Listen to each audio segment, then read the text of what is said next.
Blessed morning everyone. Ayan, yung recipe natin ngayon is chicken caldereta. Yung unang gagawin guys, papainit tayo ng kawali. Tapos kapag mainit na, lalagyan natin siya ng mantika. Kapag mainit na yung mantika, ipiprito natin yung patatas. Half cook lang guys siya kasi mamaya lulutuin natin siya ulit. Ayan.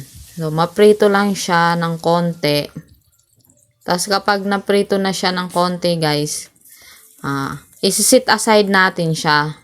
Tapos yung isusunod nating ipiprito, yung carrots, yung mga hiniwa nating carrots. Ayan. Half cook lang din yan guys. Yung purpose ng pagpiprito ng carrots saka patatas guys, para hindi siya madurog kapag niluto na natin siya. Ayan. So, after nating naprito yung carrots at saka yung patatas, magigisa na tayo ng bawang at saka sibuyas. Ayan. Kapag after mo magisa yung bawang sibuyas, isusunod na natin yung nilinis natin at saka chinap nating manok. Ayan.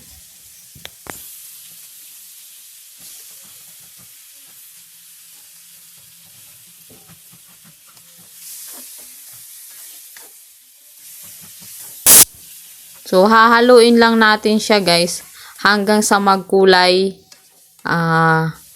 brown yung kulay niya or magiba na yung kulay niya. Kapag nahalo na, lalagyan na natin siya ng asin, ground pepper, at saka seasoning. Ayan, titimplahan na natin siya. Tapos, i-mix lang din natin ulit siya para ma-mix lahat yung ingredients na nilagay natin. Tsaka natin isusunod yung tomato paste. Ayan. 2 kutsarang tomato paste lang. Tapos, imimix natin ulit siya.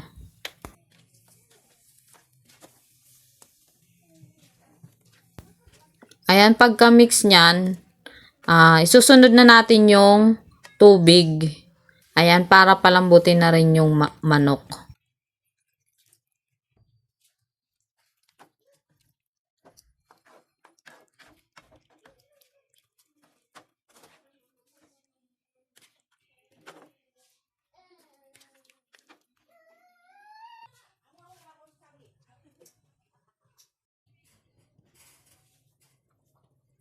Ayan, pakuluin lang siya guys. Tapos kapag kumulo na, ayan, i-mix natin siya. Tapos isusunod na natin ilalagay yung liver spread natin.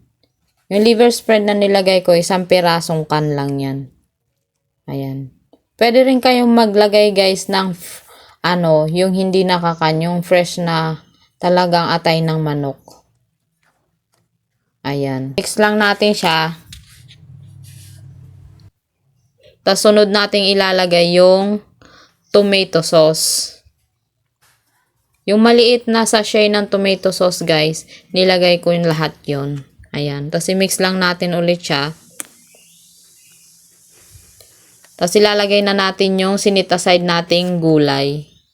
Ayan. Half cook lang yan guys. Kaya dyan sa part na yan, lulutuin na natin siya. Ayan. So, haluin lang siya. Tapos, after nyan, tatakpan na natin siya para maluto na. Tapos, after pagkulo guys, lalagyan natin siya ng asukal para medyo manamis-namis siya. Pero yung asukal guys, optional lang din yan. Pwede nyo rin lagyan yan ng bell pepper or capsicum guys yung ng gulay. Pero ako kasi hindi ko siya gusto kaya hindi ko nilagyan. Tapos, pwede rin kayong maglagay ng cheese para mas creamy siya. Ayan na guys ang ating yummy chicken caldereta.